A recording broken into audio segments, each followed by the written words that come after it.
Lewis Hart for The Ring magazine. Delighted today to join with a beast from the East, Anthony Yarde, here in East London, I guess, Yes. ahead of your fight with Lyndon Arthur on Saturday. Anthony, good to see you. How's things? How are we? It's back in another big fight. Good to see you too, man. I feel good. I'm happy. You know, as you said, in London. You know, I grew up around here in Stratford. This is where I grew up, so yeah, man, I feel happy. We're here for a third time, Lyndon Arthur, the Trilogy. How's the dynamic going into this one? It's been a while. Obviously, it's been, what, 3-4 years since you last boxed him? It's come back around now to the Trilogy. How does it feel to be squaring off with him and, I guess, for the third time? We haven't really seen each other, to be fair. But in terms of the importance of this fight, the magnitude of the occasion, that's all I'm really focused on. You know, and doing a good number on him, if I'm being honest. First time fighting on a Ring magazine show, so I'm delighted about that as well. Yeah, man, I'm excited. How do you prepare to fight someone for the third time? Because, you know, you prepared the first time, you prepared the second time. Like, how do preparations go for a third time? Because you're seeing something you already know, really. I was going to say preparation, you know, it's easy or it goes the same, but it's different every time.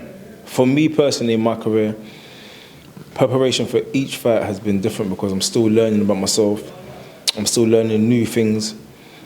And again, we haven't fought, you know, on this occasion. So it's all going to be new. It's a new experience. How do you find this occasion? You know, Tottenham Hotspur. I love it. Big card. Like, enjoy it? I love it. And this is what I'm saying. It's like, this is what I thrive on. When something's dead or there's no, like, excitement behind nothing, it's not the same for me. But when there's a bit of, you know, anticipation, there's the bigger the occasion, the bigger the risks, the bigger the rewards, all them kind of things, that's what gets me going. Yeah. Do you feel like there's score to settle, or it's just another, you know, path to a world title? Because you still sort of deny that first fight that you lost it. Like 100%. You know. I will still think this forever. That's why he won by a split decision. Again, I wasn't myself that night, mentally, in terms of my clarity, how I was thinking and things like that, because of things I went through with family during COVID. I lost 4 family members, one of them being my dad, both of my grandparents. And then shortly before COVID hit, my mum's mum, so she was the one I was proper close to, she died from a different cause. And then COVID happened, and it was like boom, like madness. But my mentality at the time was to remain professional. You know, you still got to go out there and perform. No one cares about personal life. Big mistake. I learnt my lesson. And I feel like that's why there was a bit of aggression, you know, in the second fight, because I didn't like how we gloated, you know.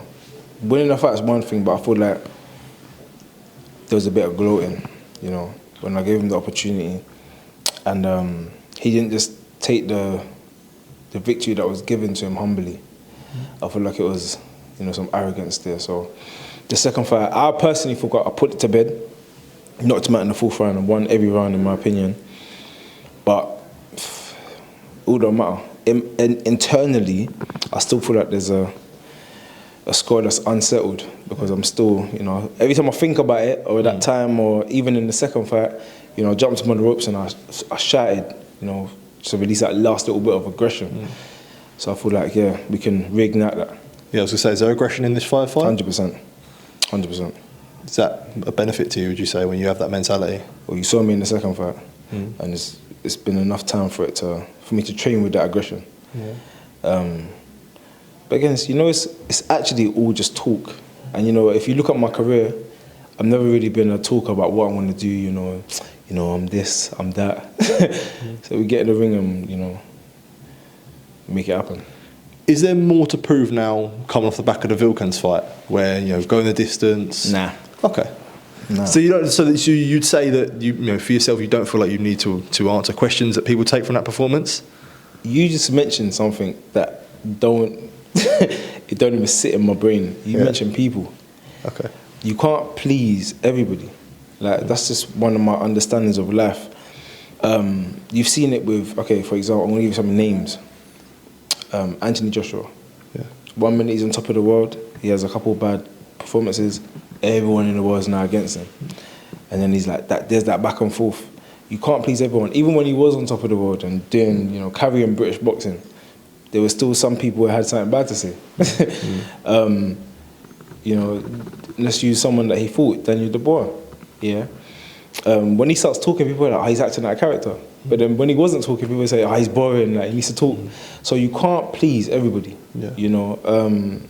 Mike Tyson, good Mike Tyson, bad Mike Tyson. Which one do you like? There's always going to be someone or something for everybody. So my understanding of life is not caring about what other people think. It's like, how do I feel at the time? Because it could change. I could like being like this 1 minute, and the next minute I'm like, nah, I want to be like another way. I'm just going to please myself first. Do you understand the implications of how much a win would mean against Lyndon Arthur? There's been a lot of talk of, obviously, we have a WBO interim champion in Callum Smith. Your name's been linked to him, which already naturally gets linked because you're two domestic light heavyweights. So understanding potentially sort of with a win, there's a world title shot coming from that. Every fight's just as important as the last. My first fight to now, they're all just as important as the other. And that's why I think I don't get nervous for fights. Even when I fought in Russia, I fought Kovalev. When I fought Beterbiev, they're probably the two most dangerous people I fought. There's no nerves. Because I'm like, you're going to get in the ring, you fight, okay. Yeah. I've had a couple fights on the street for free, for no reason, when I was younger.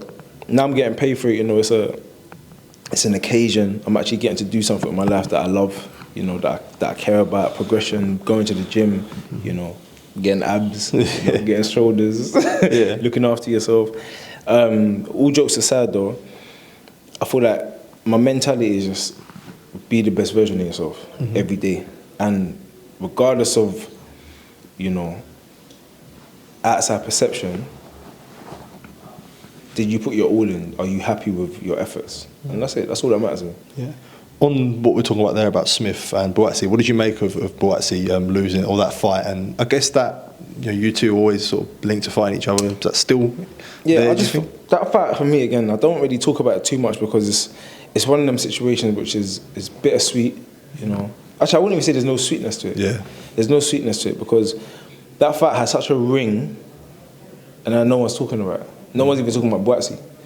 And before that, we have to understand how fickle and how boxing fans, including myself, everyone, boxing fans, we have a short attention span when it comes to boxing. People only care about a hype, they care about what's popping right now, what's this person doing right now. The fact he's lost to Callum Smith is dampened things right now.